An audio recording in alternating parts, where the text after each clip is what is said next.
राम तू कुछ छिपा रहा है। माँ एक दुखी ना हुए धैर्य धारण करे। तुम्हें बताऊं राघव जल्दी जी क्या बात है। माँ क्योंकि हमारा राज क्या कम है,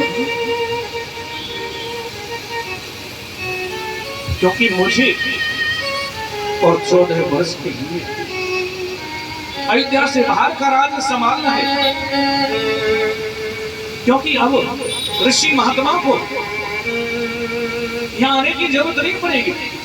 मैं आश्रम में जा जाकर के संत महात्मा की सेवा करूंगा। मां अब मां की सुना बड़ी दुखी। राम क्या कहते हो कि मां मुझे पिताजी ने वन का राज दिया है। मां कौशल्या कहती है राघव में झाम तुम्हारे पिता बड़े और राम प्रेमी है, वो कभी नहीं कह सकते तू तो छुपा रहा है। और अगर तुम्हारे पिताजी ने तुमको वन में जाने के लिए किया हो, तुम एक राजमाता होने के नाते उनसे पूछूं कि मेरे राम का क्या दोष है, कि मेरे राम ने तुम्हारा क्या बिना भेजा, तू को छिपा रहा है। इतनी देर में सुमंत मंत्री की जो पुत्र है सारी बात बताती है कि माता की उनसे बात, लेकिन माता कौशल्या कहती है अगर तुम्हारे पिता कहते तो मैं तुमको रोक सकती हूँ, लेकिन तुम्हारी माँ ने कहा है तो राम ना तो अब मैं तुमको जाने की देखी सकती ना मैं रोक सकती।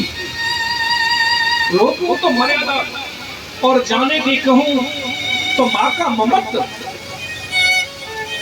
माँ एक पुत्र के बगैर कैसे रहेगी। लेकिन तू अपनी बूढ़ी माँ को अपने साथ के लिए चला गया। मैं तुम्हारे लिए और फल लेकर क्या ऋतु के अनुसार बिजली की तरह चक चक करके राम तुमको झरना से पानी लेकर के जल लेकर के आऊंगी। पहले मैं चखूंगी फिर मैं अपने राम को पिलाऊंगी। राघव मैं तुमको कोई दुख नहीं दूंगी,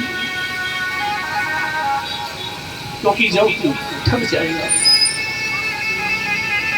अपने गोदी में सुला करके तेरी बदन को संभालूंगी। राम कहते मां बस कर कि तुम मुझे आगे लगे। अब राम से आज्ञा लेने लगे। माता सोच रही है कि राम खो जाएगा तो बेटी को मैं कैसे संभालूंगी। माता जानकी ने जैसे उनको मालूम है कि राघव वन में जा रहे हैं, माता जानकी आई है। मां कौशल्या को प्रणाम किया है। मां कहते हैं सीते मैं वन में जा रहा हूं पिता की आज्ञा से। भरत है नहीं, पिता की अवस्था ठीक नहीं है, तो मैं इनकी देख रेख करना, इनका ध्यान करना। माता जानकी कहती है स्वामी मैं तुम्हारे साथ हूं। राघव कहते हैं देवी क्योंकि वन में राक्षसों का वह होता है, राक्षस स्त्री को उठा करके ले जाते हैं और वन में कंकड़ पत्थर इत्यादि तुम्हारे चरणें बड़े कोप है, क्योंकि कभी फल मिलते हैं कभी नहीं मिलते, कभी निराहा रहना पड़ता है। तो मन के दुख कैसे शेष सके तो नहीं। माता जानकी कहती है स्वामी जब आपके साथ में मेरे पीर यही कदम से कदम मिलाकर के चली ना, ये संसार के लोग क्या टीका करेंगे कि सुख में साथ नहीं अब दुख आया है तो हमें साथ छोड़ दिया। राम जी समझाते हैं देवी तुम यहाँ रहो, लेकिन माता जानकी कहती है राघव अगर तुम मुझे साथ में लेकर के नहीं जाओगे तो तुम्हारे बगैर में जीवित नहीं रहूंगा, मैं अपना प्राण छोड़ दूंगा। अब राम जी ने विचार किया कहीं ऐसा नहीं हो कि मेरी बगैर में जीवित नहीं, कहा कि ठीक है क्या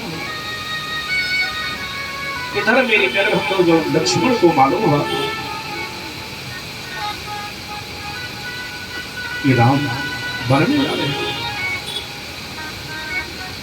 तो मेरे प्यारे भक्तों राम जी के पास कि समाचार जब लक्ष्मण पाए, समाचार जब लक्ष्मण पाए, व्याकुल बिलखो बदन उठाए, व्याकुल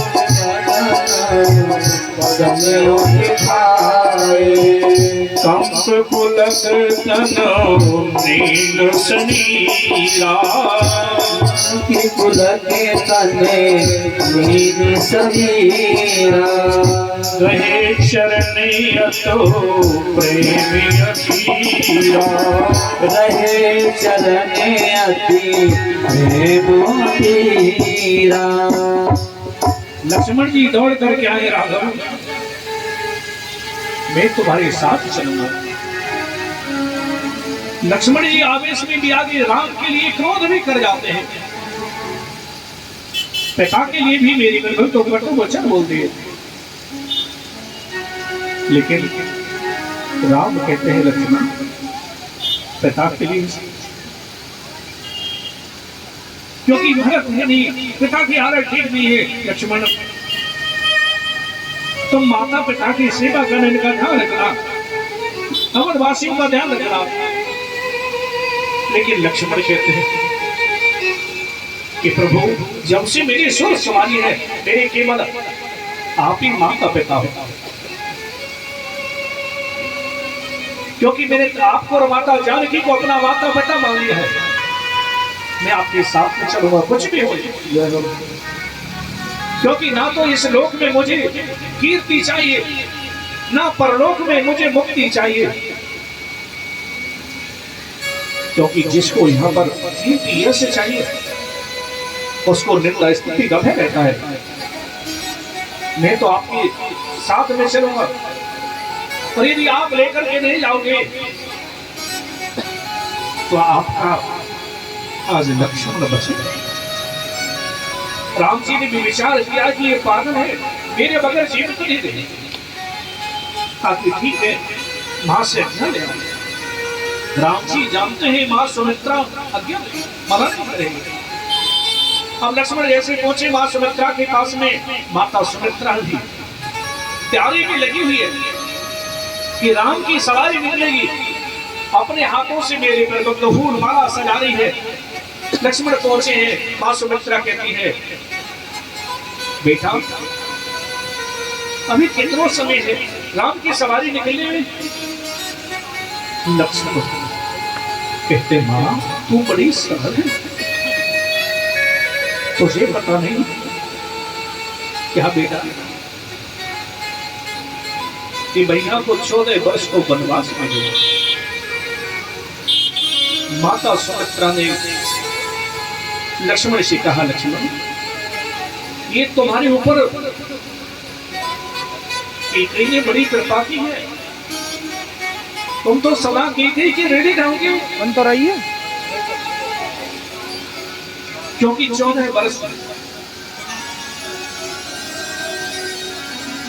वर्ष तुम अपनी माता पिता की सेवा में होगे, क्योंकि तुम्हारे सच्चे माता पिता तो वही है राम सीता। इस जन्म में मैं तुम्हारी माँ हूँ, क्या पहले जन्म में तुम्हारी माँ थी, अगले जन्म में क्या मैं तुम्हारी माँ बनूंगी? तुम उनके साथ में आओ, उनकी सेवा करना। कहीं कोई बात आ पड़े तो पहले अपने प्राणों की बातें दे देना, नियम संयम से रहना। लक्ष्मण जी कहते मां मैं वचन देता हूं, कहीं मैं सोने लग जाऊं और मुझे कोई आवेश इत्यादि आ जाए, मैं 14 वर्ष तक निरंतर मैं जागता हूं, 14 वर्ष तक।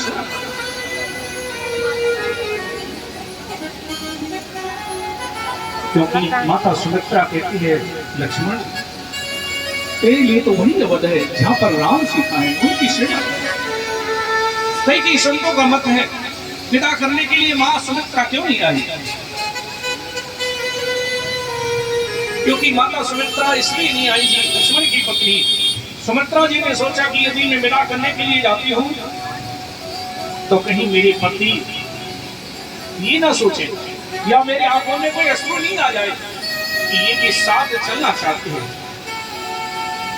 14 वर्ष तक मेरी गर्भ को खड़े होकर के मेरी गर्भ को इन्होंने तप किया और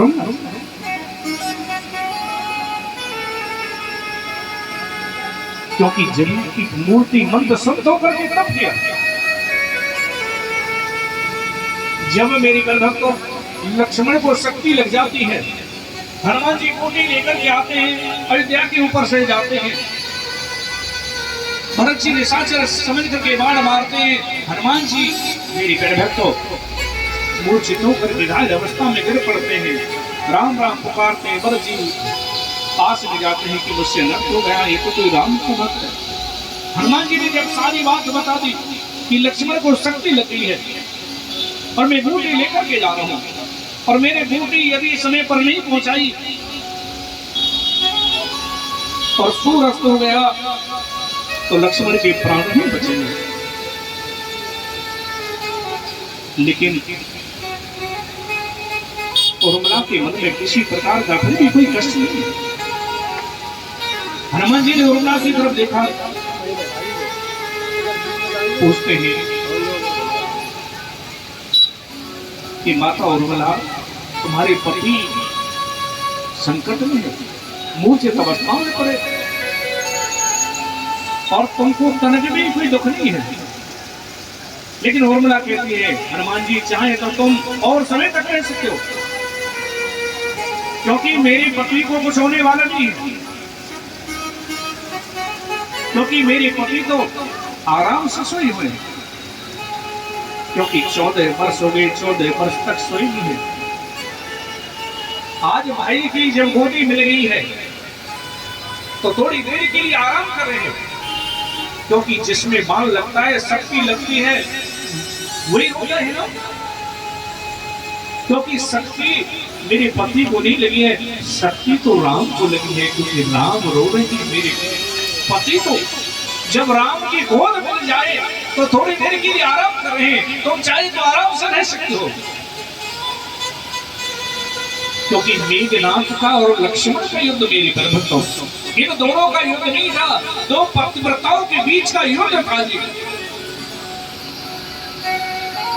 क्योंकि मेघनाथ की पत्नी सुलोचना और लक्ष्मण जी की पत्नी उर्मिला, दो पतिव्रताओं के बीच का युद्ध था जी। क्योंकि एक मेरे गर्भ तो भोगी पति था, एक योगी पति था। हनुमान जी और मेघनाथ का मेरी गर्भ तो अशोक वाटिका में मिलन होता है, क्योंकि एक ब्रह्मचारी मेरी गर्भ तो एक भोगी को मारे, दृष्टि को मारे, कोई बड़ी बात नहीं है। लेकिन एक लक्ष्मण यति और मेघनाथ जैसे मेरी गर्भ तो जो इंद्रजीत जैसे हैं उनको मारे, ये पतिव्रता की उर्मिला की उसका पता। आज्ञा देखी है मां सुमित्रा ने जाना, तीनों मेरी गर्भ तो महाराज की महल में पहुंचे हैं। महाराज दशरथ को बैठाया है, तीनों को देखा, माता सीता को देख करके बड़े दुखी हैं कि बेटी तू मुझे छोड़ करके मत जाए कि तुझे मैं तेरे पिता के यहाँ छोड़ आऊंगा। जब तू वहां से होगी आओगी फिर मैं अयोध्या में ले आऊंगा। लेकिन माता सीता कहती है कि पिताजी मैं आपसे माफी मांगती हूँ, आपकी मैं सेवा नहीं कर पाई, लेकिन पति की सेवा से पतिव्रता से मुझे वंचित मत करो। तीनों को देखकर के बड़ी दुखी हुए। माता की बलकल वस्त्र ले आई है तीनों के लिए कि राम तुम्हारे पिता को आज्ञा नहीं देंगे, सूर चढ़ चुका है। तीनों को मेरे पर तो बलकर वस्त्र दे दी है, बलकर वस्त्र नहीं दिए। इधर अयोध्या वासियों ने मेरी पैर भक्तों जो रात भर जग जग करके सुंदरवार बनाए, तोरण बनाए, रंगोलियां बनाई, सब अपने पैरों से मिटा दिए, पंदरवार तोड़ दिए। सोचने लगे हैं कि कहीं को इस केकई का जन्म ही क्यों हुआ, इस केकई का जन्म ही हुआ तो इस पर संतान क्यों हुई। ऋषि पत्नी भी मेरी पैर भक्तों माता केकई को समझाने के लिए आई है कि केकई तू इस हट को त्याग दे, क्योंकि अपने वचन में थोड़ा फेर बदल कर दे। ये मान ले कि राम अयोध्या को छोड़ करके गुरु वशिष्ठ के आश्रम पर चले जाएंगे, क्योंकि अयोध्या वासियों से मिल